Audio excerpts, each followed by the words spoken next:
अब देखते हैं हाई कोर्ट। पिछले वाले वीडियो में हमने सारा सुप्रीम कोर्ट के बारे में जाना। अब आता है हाई कोर्ट।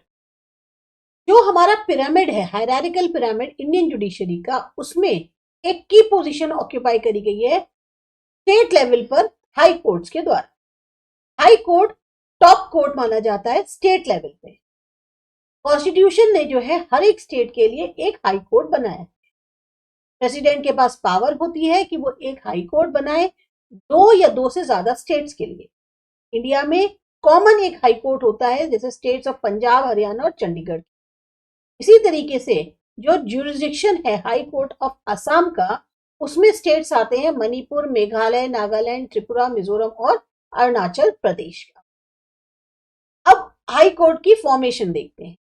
जो चीफ जस्टिस है हाई कोर्ट के, उनको अपॉइंट करते हैं प्रेसिडेंट, जब वो सलाह मशवरा लेते हैं chief justice of supreme court से और जो गवर्नर है उस पर्टिकुलर रिस्पेक्टिव स्टेट के, उससे। चीफ जस्टिस जो हाई कोर्ट के हैं, उनको सलाह ली जाती है जब और जजेस हाई कोर्ट के अपॉइंट किए जा रहे हैं।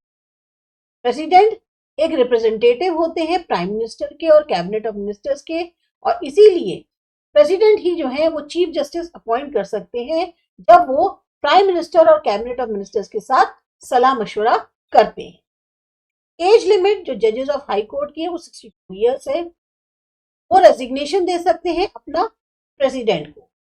प्रेसिडेंट किसी भी जज ऑफ द हाई कोर्ट को रिमूव कर सकते हैं इम्पीचमेंट प्रोसेस के थ्रू, जो कि पार्लियामेंट में होता है। और अगर चार्जेस प्रूव हो जाते हैं मिसकंडक्ट या मैल प्रैक्टिस के जजेस के, तो फिर उनको रिमूव किया जाता है। इनको कहीं भी इंडिया में ट्रांसफर किया जा सकता है। नंबर ऑफ जजेस सेम नहीं होते हैं सारे हाई कोर्ट जो इंडिया के हैं उसके अंदर। अगर प्रेसिडेंट को ऐसा लगता है वर्कलोड हाई कोर्ट का ज्यादा हो रहा है, तो वो अपॉइंट कर सकते हैं एडहॉक इंचार्ज जजेस हाई कोर्ट में लगभग 2 साल के लिए।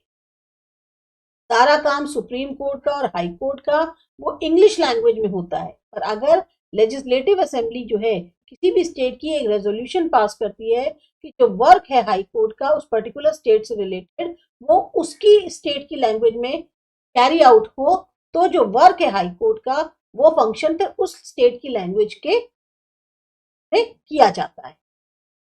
क्वालिफिकेशन क्या चाहिए होती है?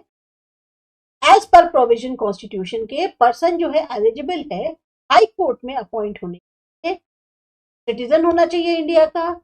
मिनिमम उसने 10 ईयर्स सर्व किया हो किसी भी जुडिशियल पोस्ट पर, लोअर कोर्ट जो इंडियन स्टेट्स के हैं उसके अंदर।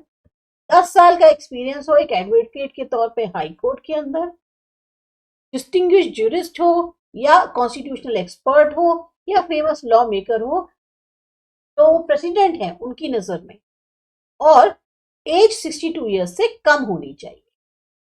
जज जो हाई कोर्ट के हैं उनको ओथ ऑफ सीक्रेसी दिलाई जाती है गवर्नर ऑफ द स्टेट के सामने, या कोई भी जो पर्सन अपॉइंट किया गया है गवर्नर उसके सामने, और फिर उनको प्लेज को साइन करना हो।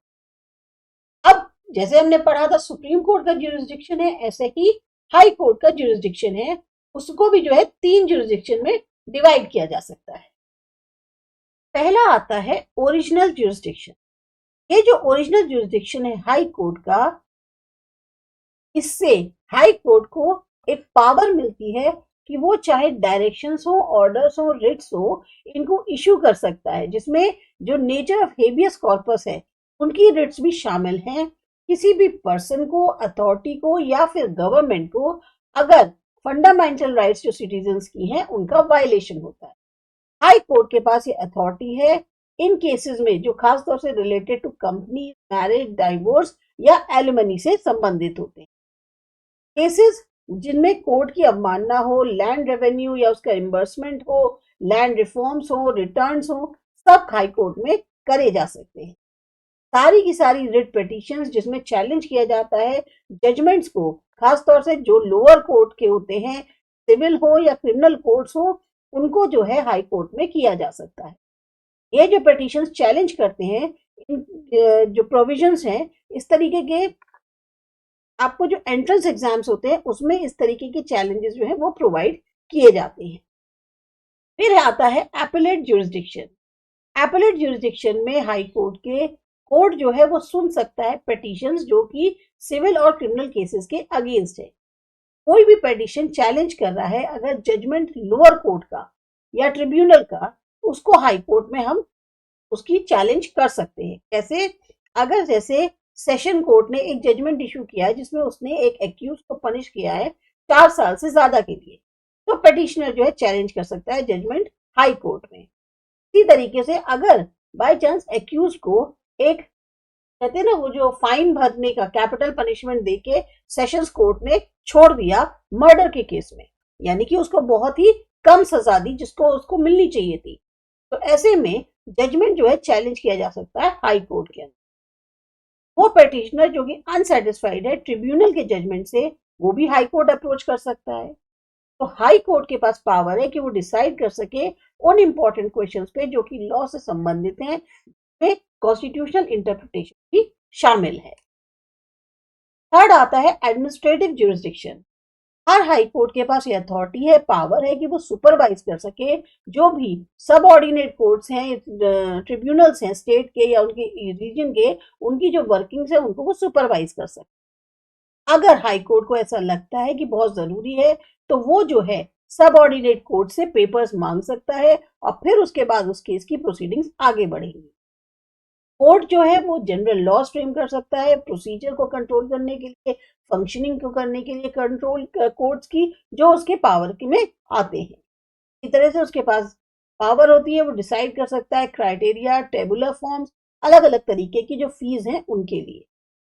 सारे प्रोविजंस जो हैं ये एक संविधान के दायरे में होने चाहिए।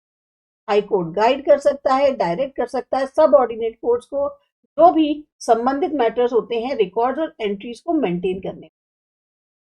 हाई कोर्ट जो है वो ऑक्यूपाई करता है इस प्लेस को एज कोर्ट ऑफ रिकॉर्ड्स। वो अपने जजमेंट्स को, डिसीजंस को पब्लिश करता है एक ऑर्गेनाइज्ड फॉर्म में। ये जो जजमेंट्स और डिसीजंस हैं इनको बाइंड किया जाता है, फिर फाइनली इनको रेफरेंस के तौर पे यूज किया जा सकता है कोर्ट डिसीजंस और जजमेंट्स को, जब भी किसी भी आगे को जो केसेस होते हैं फ्यूचर में उन पर डिसीजन लेने हो।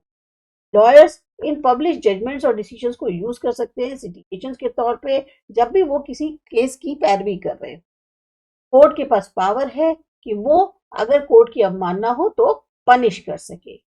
हाई कोर्ट जो गुजरात का है वो लोकेटेड है सरखेज गांधीनगर हाईवे 16 अहमदाबाद। नेक्स्ट आता है सबऑर्डिनेट कोर्ट्स, ये करते हैं अगले वीडियो।